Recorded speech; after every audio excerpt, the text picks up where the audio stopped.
DC here. Hi, guys and gals. Hey, hope you're well. And it is Friday. Yes, it's Friday. I've waited all week to vlog. Yeah, it's just been well, a mixed bag of a week. Mrs. DC is still pretty sick, actually.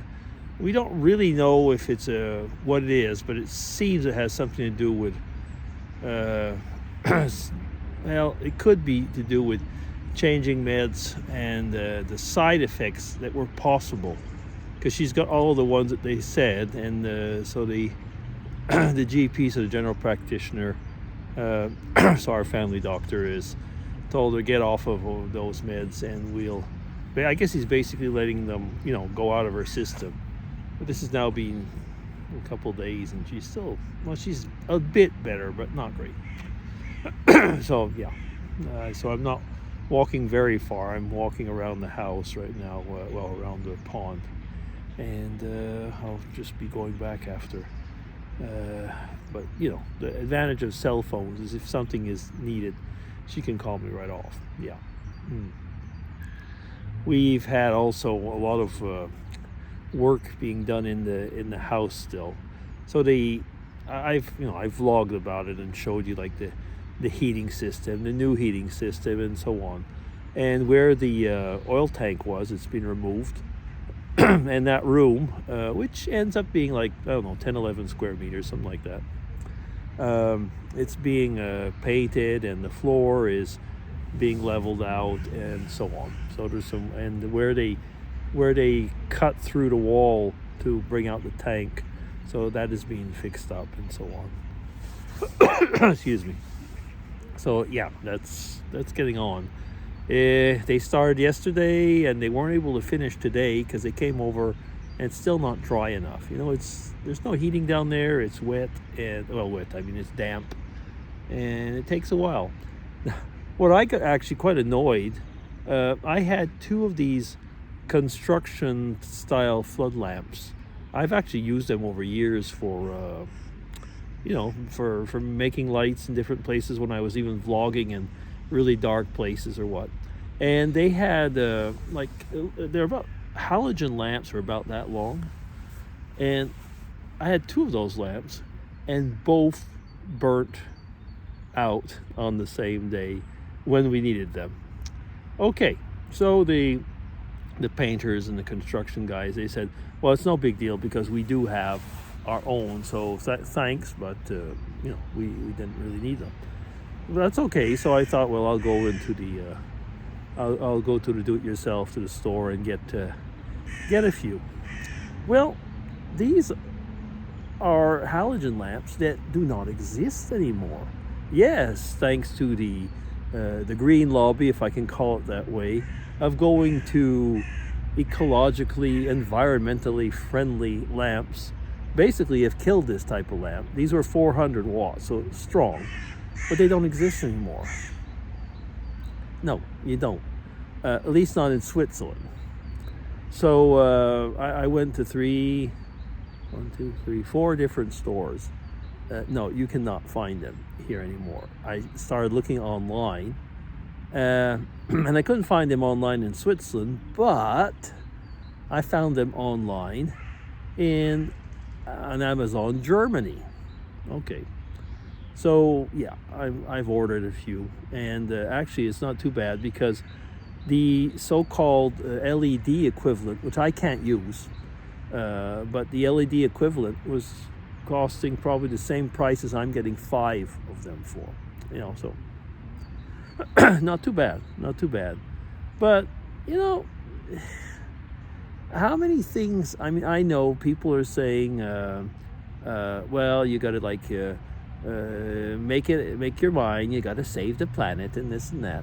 And I keep thinking, like, yeah, I get that. I do. I mean, look, we went with the heating system.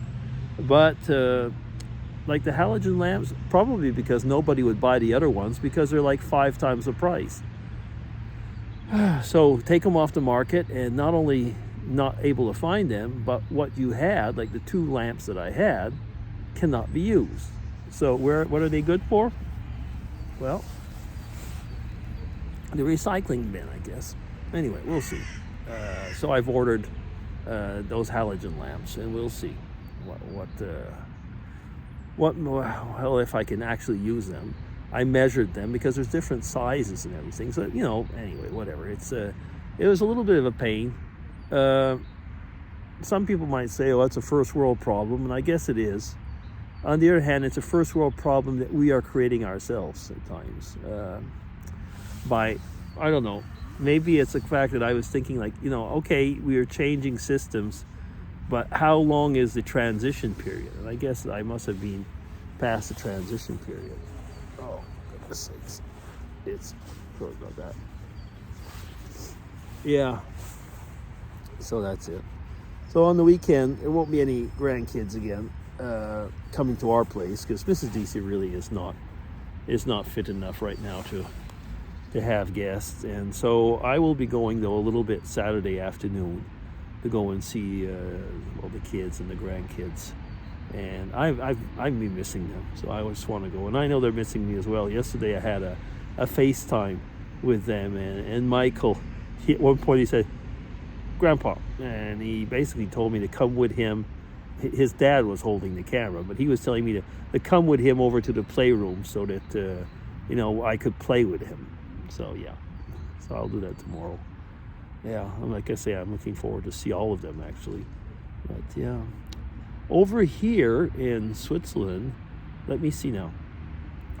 The Lent period leading up to Easter starts on Valentine's Day this year. Ash Wednesday and Valentine's Day are the same day.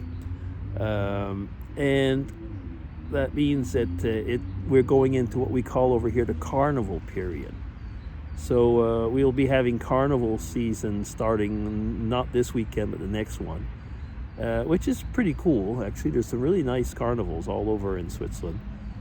Some of them, and that's where it's quite different, the Catholic cantons are quite strict. So the carnival usually is like the weekend before Ash Wednesday, which basically before Lent. And the Protestant ones are usually somewhere in the Lenten period. Whatever, I guess it's it's old traditions, but it can be quite interesting. There's all the weird music. You can go into some of my really older vlogs and videos and see, for example, the Basel Carnival or things like that. It's like I say, it's a very interesting, and it's very much a European thing. There was, when I was living in Canada, Quebec City had a carnival, and some places, but they were like winter carnivals, but that weren't actually related with the Lenten period. While here in Europe, carnivals are usually all within that period of time. So, different cultural things. Over in Quebec, in Quebec City, like I was saying, the main person of the carnival was a snowman called Bonhomme Carnaval. But I never went to that carnival, but it was well known for its ice palaces and stuff like that. And if I'm not wrong, they still make a kind of what they call an ice hotel, where you can actually spend the night. I don't think I'd really want to do that, even if they got really, really good, I was going to say heating, but probably sleeping bags of some type for you. I don't know exactly how it's organized, but no, I don't think I'd really want that. Yeah, so that's about it. So I hope that you're all well. Anyway, so I'm going to go back home and see how Mrs. DC is doing. And oh yeah, today is, I think it's Groundhog Day over in North America, but over here in Europe, it's a day it's called La Chandeleur, which is a bit like was it Shrove Tuesday or something like that? But anyway, it's a day that you make pancakes. Yeah, so you make pancakes. The idea of the pancakes had something to do with good luck or something like that, but it stayed into the habits of people, that on the 2nd of February, you have a pancake meal. So I'll go and make some pancakes. I'll take my, I think I'll take some spelt. I have some spelt, and I have those of you probably watched me for years remember I have a stone grinder, so a stone mill, and I'll make my own flour and with the spelt, and yeah, make the pancakes. And I'm up to 10 minutes, so I'm going to stop there. So DC signing off. Take care, everybody, and hope you're all well. Bye-bye.